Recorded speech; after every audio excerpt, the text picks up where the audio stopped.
축구팬 여러분 안녕하십니까. 어느덧 K리그1 7라운드가 종료됐습니다. 이번 라운드는 또 오랜만에 리뷰를 할 수 있게 됐는데요. 과연 7라운드의 7가위는 누구였을까요? 지금부터 알아보도록 하겠습니다. 자, 그러면 일단 7라운드 경기 목록을 보도록 하겠습니다. 첫 번째 경기였던 울산 HD와 FC서울의 경기 0대0 났고요. 한 줄 평, 이딴 게 축구 안 본 사람이 승자라고 이야기를 드렸습니다만 이 경기 리뷰해 드릴 예정이고요. 두 번째 경기였던 김천상무와 대구FC의 경기, 김천상무가 2대0으로 경기를 잡아냈습니다. 김천을 이기는 방법이 어디에 있을까라는 생각이 들게끔 만드는 경기였는데요. 이 경기도 굉장히 좋은 경기였고요. 세 번째 경기는 대전 하나시티즌과 전북현대의 경기였습니다. 전북의 카운터가 정말 강하다는 걸, 그리고 체급도 정말 강력하다는 걸 이 경기를 통해서 알 수 있었는데요. 이 경기 리뷰했으니까요. 이 경기도 파악을 해주시고요. 네 번째 경기였던 수원FC와 포항스틸러스의 경기, 사실 이 경기는 어느 한 팀에게도 좋은 결과가 아니었던 경기라고 얘기를 드릴 수 있겠습니다. 그리고 다섯 번째 경기는 FC 안양 그리고 강원FC의 경기였는데요. 11위와 12위의 맞대결 2대0 홈 첫 승에 대한 의지가 강했던 안양이 경기를 가져갔습니다. 그리고 광주FC와 제주SK의 경기 역시 8, 9위 간의 경기였는데요. 끝까지 집중력을 헤이스 선수가 유지를 하면서 광주FC가 제주SK를 상대로 승리를 가져갔습니다. 리뷰 본격적으로 시작하기 전에 말씀을 드리자면 이번 라운드는 제 사정상 울산 HD와 앱서울의 경기 그리고 대전 하나시티즌과 전북현대모터스의 경기만 이제 리뷰를 했고요. 안양과 강원의 경기는 직접 봤습니다만 직접 보면서 얘기하다 보니까 이런 포인트를 찝기가 좀 쉽지 않더라고요. 그래서 딱 이렇게 두 경기만 준비했다는 거 미리 좀 양해의 말씀 구하도록 하겠습니다. 자, 리뷰할 첫 번째 경기는 4월 5일 토요일 14시 울산 문수축구 경기장에서 벌어진 울산 HD와 FC서울의 경기입니다. 이 경기 0대0 무승부가 났습니다. 자, 출전 시간 기준 라인업 보고 계십니다. 울산은 4-2-3-1을 들고 나왔습니다. 조윤우 키퍼, 박민서, 김영권, 최석현, 강상회 백포라인, 중원에는 고승범, 이진현, 이희균, 위쪽에는 루빅손, 허율, 엄원상 선수가 더 많이 가장 뛰었고요. 서울 같은 경우에도 4-2-3-1 들고 나왔는데요. 사실 서울은 이 후반의 교체나 이런 것들로 인해서 좀 전형이 많이 바뀌어서 제가 일일이 언급하기보다는 뭐 이런 식으로 나왔다, 뭐 늘 나오던 서울의 어떤 그런 느낌과 더해서 이 둑스 선수가 빠진 이후의 용병술은 조금 더 다른 느낌이 있었다, 이 정도로 얘기를 드릴 수 있을 것 같습니다. 자, 우선 경기를 간단하게 돌아보겠습니다. 득점 기록 0대0인 만큼 한 명도 없습니다. 전반전은 신중함과 답답함의 사이였다고 이야기를 드릴 수 있겠는데요.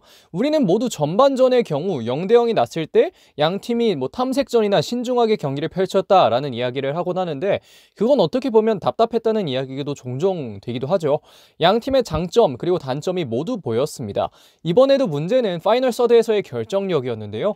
서울 같은 경우에는 둑스 선수가 아래로 내려오면서 많은 영향력을 보여줬지만 정작 앞으로 가서는 많은 영향력을 보이지 못하는 그런 모습이 있었고, 울산 같은 경우에는 파이널 서드 자체에서의 전진이 좀 어려웠다는 거, 이런 것들이 좀 보였습니다.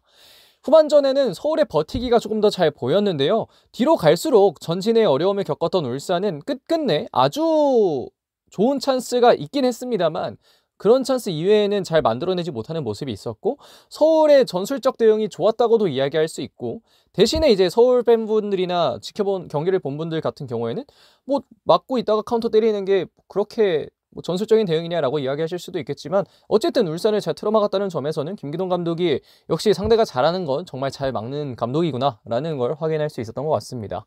이런 상황에 울산은 기회를 먹여줘도 먹지 않았죠. 이진현 선수의 그 찬스를 놓친 것들이나 뭐 전반적인 찬스 메이킹할 때의 세부적인 어떤 세밀한 그런 거나, 울산은 그런 부분에 있어서 세밀하지 못했고요. 서울의 대응이 그래도 울산을 상대로 전반적으로 훌륭했던 경기가 아니었나 생각됩니다. 자, 세부적으로 좀 더 들어가서 보겠습니다. 먼저 홈팀 울산 HD입니다. 울산은 득점자 뭐 당연히 없고요. 첫 번째 포인트는 전형적인 못할 때 울산이었다는 점입니다. 파이널 서드로 전진하는 과정에서는 답답함이 있었고, 가도 뭐 미스가 많이 나오는 이런 문제점들이 좀 많이 나왔었는데요. 전후반 일정 시간 지나면 전진도 못하는 경우가 종종 있었다는 거. 이 상대가 뭐 보통은 이제 미들블럭에서 로우블럭 정도 형성을 하다가 한 후반, 뭐 전반의 후반이라고 하죠. 한 30분에서 45분 사이, 후반전은 뭐 한 75분에서 90분 사이, 이쯤부터는 이제 좀 1차적인 압박부터 바로 들어가기 시작하는데, 그런 경우에는 울산이 그걸 대처하는 데 좀 어려움을 겪곤 하는데, 결국 그런 점들이 득점을 못하면서 계속해서 나왔고요. 이런 과정에서 가장 폼이 안 좋아 보이는 건 역시 엄원상입니다. 엄원상 선수는 개인적으로는 좀 휴식이 필요해 보이는데요. 사실 폼이 안 좋을 때 선수를 계속 쓰면 그게 평균적인 폼이 되어 버립니다. 그렇기 때문에 휴식을 주고 회복할 시간이 필요한데요. 이거는 신체적인 휴식도 그렇지만 멘탈적인 휴식 역시 해당되는 이야기라고 말씀을 드리고 싶습니다. 엄원상 선수의 고점을 충분히 확인했던 만큼 울산 HD나 김판곤 감독은 엄원상 선수에게는 그래도 좀 휴식을 부여할 필요가 있지 않나 하는 생각이 들고요. 세 번째로는 공격 전술에 타이밍이 없다는 점입니다. 포스트가 필요할 때는 허율과 이희균을 빼고요. 필요하지 않을 때는 에릭과 라카바를 기용합니다. 이게 사실 뭐라고 해야 될까요? 이게 허율과 이희균 같은 경우에는 포스트 플레이를 만들어내는 데 있어서 지난해까지 광주에서 같이 함께 호흡을 맞췄던 경력이 있기 때문에 조금 더 파괴력 있는 모습을 최근에 새로운 선수들 많이 들어오면서 아직도 합을 맞추고 있는 울산에게는 상당히 중요한 공격적 무기가 될 수 있는데, 이것이 필요할 때에는 이 선수들이 빠지고요. 이게 필요하지 않을 때 다시 말해서 세부적인 어떤 세밀한 플레이가 필요할 때에는 또 에릭과 라카바를 빼버리는 이런 모습이 보이는 게 울산의 공격 전술의 타이밍이 좀 좋지 않다. 분명 이 타이밍이 아니란 걸 알고 있을 텐데 점점 선택이 좋지 않아지는 모습이 좀 쉽지 않아 보이고요. 추가적으로 이 PPT에 안 나오고 있습니다만 김판곤 감독이 승리에 대한 외부 압력 이야기를 했더라고요. 이청용 선수와 좀 더 반대되는 이야기였는데 아마 이청용 선수는 그걸 김판곤 감독이 이야기했다고는 생각하지 못하고 이런 얘기를 했을 건데요. 뭐 얼핏 보면 뭐 내부 갈등 이렇게 보일 수도 있겠습니다만 어쨌든 뭐 이런 인터뷰들은, 안 좋은 인터뷰들은 꼭 감독들이 못할 때 멘탈적으로 흔들릴 때 많이 나오잖아요. 이런 것들 타개하려면 결국 김판곤 감독이 잘해야 되고 코칭 스텝이 잘해야 되고 선수들이 좀 더 선택을 잘해야 됩니다. 이런 지점에서 울산 HD가 끝까지 흔들리냐 안 흔들리냐는 이 타이밍에서 얼마나 발전하느냐에 걸려 있는데요. 울산 HD는 이런 타이밍을 잘 잡고 넘어가야 될 것으로 보입니다. 자, 다음으로 원정을 떠나온 F서울을 보겠습니다. 서울의 득점자 역시 없었습니다만 첫 번째 포인트는 확실한 수비 라인이 큰 강점으로 작용하고 있다는 점인데요. 울산 같은 경우에는 하프라인 넘어서까지는 뭐 어느 정도 전진을 잘했지만 결국 파이널 서드를 뚫는 데에는 어려움을 겪었습니다. 지금 보면 이 경기에서 해설위원도 많은 이야기를 했는데 강현무 키퍼 그리고 센터백 2명 야잔과 김두성, 그리고 넓게 보면 양쪽 풀백까지 이 백포 그리고 골키퍼 라인은 올 시즌 내내 웬만해서 바뀌지 않는 라인입니다. 굉장히 안정적이고요. 백포에서 뚫려도 강현무가 잘 막아주고 있기 때문에 서울의 경우에는 이런 후방에서의 안정감이 시즌을 온전하게 치러가는 데 굉장히 큰 도움이 되고 있다고 얘기를 드릴 수 있겠는데, 이런 과정에서 조금 더 서울을 긍정적으로 볼 수 있는 건 둑스의 폼이 많이 올라왔다는 점입니다. 활동량도 많고요. 수비 가담도 뛰어난 둑스 선수는 득점만 한다면 사실 많은 게 해결될 걸로 보이는데요. 보면 둑스 선수의 수비 가담이 이 울산전 같은 경우에는 정말 좀 많이 아래까지 내려올 정도로 많았는데, 이런 것들을 조금 조절해서 수비 가담을 뭐 안 하는 건 아니되 이렇게까지 많이 내려오는 건 아니고 적당히 이제 센터백에서의 압박이나 이런 것들을 해주면서 동시에 이제 득점에도 조금 더 공격에도 집중을 하게 만든다면 둑스 선수의 기용은 굉장히 성공적일 수 있겠다라는 이야기 좀 드리고 싶고, 다만 둑스가 왔음에도 불구하고 공격력이 여전히 잘 풀리진 않았다는 게 좀 아쉬운 점이라고 할 수 있겠습니다. 둑스의 기용 측면에 대해서 이야기를 앞서 드렸지만 그런 것들을 제외하고도 전문 스트라이커가 있는데 아직 득점을 하지 못했다는 건 아쉬운 점이라고 이야기를 할 수밖에 없겠는데요. 울산도 울산이지만 서울도 이번 경기에서 골을 넣지 못했기 때문에 좀 아쉬운 점이 있을 거고, D만 탄탄하지만 결국 공격을 하지 못하면 경기를 잡을 수는 없는 것이기 때문에 계속해서 무승부만 거둔다고 승점이 쌓이긴 하지만 많이 쌓이는 건 아니잖아요. 순위도 올라갈 수 없는 거고. 그래서 이런 부분들을 둑스 선수의 활용폭 조정을 통해서 김기동 감독이 좀 해결을 해야 되지 않을까 하는 생각이 드는 서울의 이번 경기였습니다. 자, 이 경기 MVP는 강현무 선수를 뽑았습니다. 골키퍼 강현무 선수는 이진현 선수의 절정적이었던 1대1 기회를 막았을 뿐더러 전반적으로 경기 상황에서 좋은 선방을 많이 보여주고 있는데요. 이렇게 안정적인 모습을 보여주고 있는 강현무 선수 덕분에 서울이 지금의 좋은 행진을 이뤄가고 있지 않나 생각됩니다. 그럼 울산과 서울의 경기 리뷰 여기까지 하도록 하겠습니다. 자, 다음으로 리뷰할 경기는요, 4월 5일 토요일 16시 30분 대전 월드컵 경기장에서 벌어진 대전 하나 시티즌과 전북 현대모터스의 경기입니다. 자, 출전 시간 기준 라인업 보고 계십니다. 대전 442, 전북 433을 들고 나왔는데요. 대전의 경우에는 이창근 키퍼, 백포에는 박규현, 임종인, 하창래, 강윤성, 위쪽에는 신상은, 밥신, 김준범, 정재희, 톱에는 김현우, 그리고 주민기 선수가 나왔는데요. 다소 선발 출전은 임덕근 선수가 했지만 임덕근 선수가 부상을 당하면서 최근에 이렇게 또 라인업이 어느 정도 구성이 됐습니다. 이 선수들이 가장 많은 출전 시간을 받았고요. 반면 전북 같은 경우에는 송봉김 키퍼, 백포에는 김태현, 김양빈, 홍정호, 김태환, 중원에는 박진석, 강상윤, 김진규, 위쪽에는 에르난데스, 꼼파뇨, 전진우 선수가 가장 많은 출전 시간을 가져갔습니다. 에르난데스 선수의 복귀가 또 눈에 띄고요. 홍정호 선수도 선발 출전했다는 것이 고무적인 전북이었습니다. 자, 경기 간단하게 돌아보도록 하겠습니다. 득점 기록에서 알 수 있듯 2대0 전북현대가 승리를 가져갔습니다. 전진우 선수와 전병관 선수의 골에 힘입은 전북현대는 이번 경기 또 경기를 잡아가게 되는데요. 전반전부터 보자면 굉장히 터프했습니다. 하지만 터프한 말고는 딱히 뭐가 없었는데요. 대전도 체급이 좋은 팀이고 전북도 체급이 좋은 팀이죠. 뭐 두 팀 모두 상당한 능력을 갖고 있는 팀이라고 할 수 있겠는데 굉장히 터프하고 뭐 중원에서 싸움이나 아니면 뭐 측면에서 싸움이나 굉장히 좀 뭐라고 할까요? 타이트하게 붙는 경우가 많았는데 사실 득점 장면이나 이런 장면들이 많이 나오진 않았기 때문에 막 아주 흥미로웠던 전반전이었다 이렇게 얘기할 수는 없는 것 같습니다. 그래서 저도 이 경기를 생방송으로 보겠다라는 생각을 하고 나서 전반전 끝나고는 김천대구 볼 걸 그랬나라는 생각을 했는데요.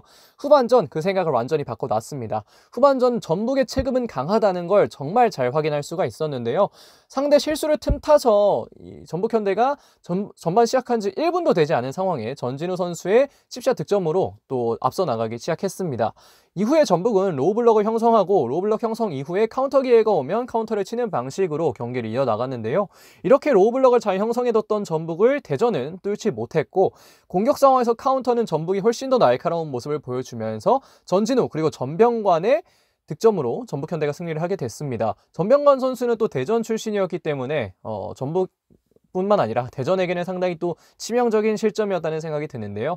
체급이 가장 강한 두 팀의 맞대결, 전북이 조금 더 단단한 팀이었다는 걸 확인한 경기였습니다. 자, 우선 홈팀 대전 하나 시티즌을 조금 더 세부적으로 보겠습니다. 득점자 없습니다. 첫 번째 포인트는 꽤나 답답했던 경기력입니다. 전북의 1차 압박에 전반적으로 어려움을 겪었던 대전은 선제 실점한 이후에 오히려 반대로 로우블럭을 형성했던 전북의 그 로우블럭마저도 깨기 어려워했는데요.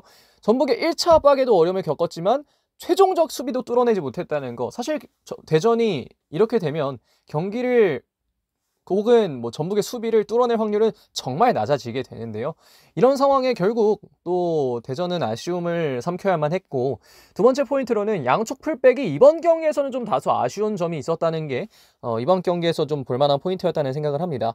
지난 경기들까지는 양쪽 풀백 박규현과 강윤성이 굉장히 좋은 모습을 보여줬습니다. 박규현 선수는 피지컬도 좋고요. 뭐 스피드도 좋고 피지컬 탄탄한 선수고 강윤성 같은 경우에는 중원으로 들어와서도 좋은 모습을 보이면서 이 두 선수가 정말 양쪽 풀백에서 도움이 많이 되는구나라는 생각을 했었는데 이번 경기에서는 박규현 선수는 터치가 튀는 모습이나 뭐라고 할까요? 크로스나 이런 장면에서 살짝 또 정확도가 아쉬운, 물론 이거는 공격진과의 합도 문제가 있었겠습니다만 그런 장면이 있었고 강윤성은 또 패스 미스나 이런 부분들이 좀 나왔다는 거, 컨트롤 미스나 이런 부분들이 좀 아쉬움이 느껴지는 활약들이 나오면서 이번 경기에서는 좀 이런 부분도 아쉽다라는 이야기를 할 수 있겠고요. 마지막으로 시즌 두 번째 패배였습니다. 그간 좋은 결과를 다져왔던 대전은 이번에 잠시 쉬어가게 됐는데요.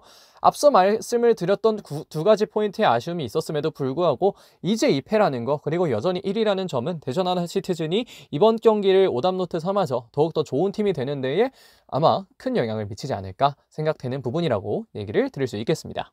자, 반면 원정을 떠나온 전북현대는 전진우 선수와 전범관 선수의 득점을 토대로 2대0 승리를 가져갔는데요. 롱볼 그리고 역습의 전제는 중원 삭제였는데요. 하지만 중원 삭제라는 단점을 갖고도 장점이 굉장히 강력하면 그 단점은 가려질 수 있다는 걸 오늘의 전북이 또 보여줬습니다. 보면 사실 전반전 딱 봤을 때 어떻게 투미들 같은 이 대전을 상대로 미들 싸움에서 그렇게 엄청나게 우세한 느낌을 가지는 못한다 라는 생각을 개인적으로는 했습니다. 물론 이거 보는 분들에 따라 좀 달랐겠지만 어쨌든 저는 그런 생각을 좀 하면서 경기를 봤었는데 후반전 모습을 보니까 뭐 그렇게도 이렇게 잘하면 문제가 안 되겠다라는 생각도 들기도 하더라고요. 사실 롱볼 그리고 역습, 이 전수비 후역습 뭐 이런 모습을 가져갈 때는 중원을 못 거치게 되는 경우가 좀 많죠. 다이렉트하게 전개를 하기 때문에. 근데 그것이 잘 먹혀든다면 뭐 그렇게 해도 되는 게 아닌가라는 생각이 들었습니다. 두 번째 포인트로는 에르난데스가 아직은 좀 아쉬웠다는 점인데요. 부상 복귀 이후에 에르난데스가 오랜만에 선발 출전을 했습니다. 다만 이 화면에 보이듯 정병관 선수가 이제 입대를 하게 된 상황에 에르난데스 선수의 또 활약이 굉장히 중요한데 이번 경기보다는 조금 더 나은 모습을 보여줘야 그 공백을 메울 수 있지 않을까라는 생각이 들고요. 마지막으로 굉장히 강한 블럭을 잘 형성하고 있다는 걸 확인할 수 있었습니다. 이 수비진이 쉽게 뚫리지 않을 거라는 믿음이 좀 생기지 않았을까라는 생각이 들고 이 상황에 뭐 송민규, 에르난데스 이런 선수들의 폼이 좀 더 올라온다면 정말 전북은 강한 팀이 될 수 있을 거라는 생각이 들고요.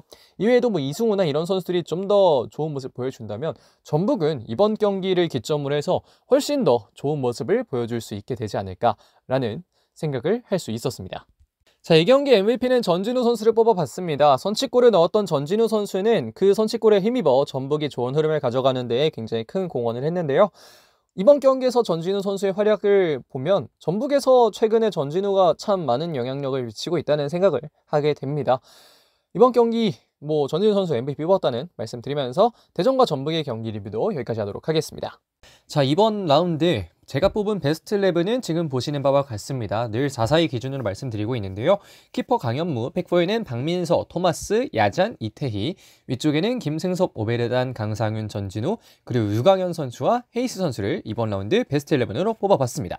자, 7라운드까지 종료된 상황, 현재 K리그1 순위 또 이어서 보고 계십니다. 1위는 대전이 굉장히 또 위치를 공고히 하고 있고요. 2위에 김천, 3위 서울, 4위 전북, 5위 울산, 6위 광주, 7위 포항, 8위 안양, 9위 대구, 10위 제주, 11위 강원, 12위 수원FC가 위치해 있습니다. 자, 그래서 여기까지 2025 K리그1 7라운드 리뷰해봤습니다. 리뷰의 어떤 포맷을 바꾼 이후로는 매 라운드 3경기씩은 그래도 리뷰를 해드리고 있는데요. 사실 당초에는 이제 안양과 강원의 경기 직접 가서 본 다음에 이 리뷰까지 좀 더 이야기를 드릴까 했었는데, 확실히 직접 가서 보면, 물론 안 보이는 부분을 볼 수도 있는 타이밍이겠지만, 아무래도 이 TV나 이런 뭐 노트북이나 이런 걸로 보는 것보다는 좀 더 감정적으로 보게 되는 것 같아요. 그러면서 이 정확한 그리고 온전한 리뷰를 하기는 좀 어려운 경기가 되겠다라는 생각이 들어서 그런 영상을 드릴 바에는 안 만드는 게 낫다라는 판단을 저는 했기 때문에 2경기만 하게 됐다는 거 또 다시 한번 또 양해를 부탁드리고요. 앞으로 있을 많은 경기들은 조금 더 정확한 이야기들 많이 드릴 수 있도록 노력해 보도록 하겠습니다. 자, 그럼 이번 영상 여기서 마무리하겠습니다. 고맙습니다.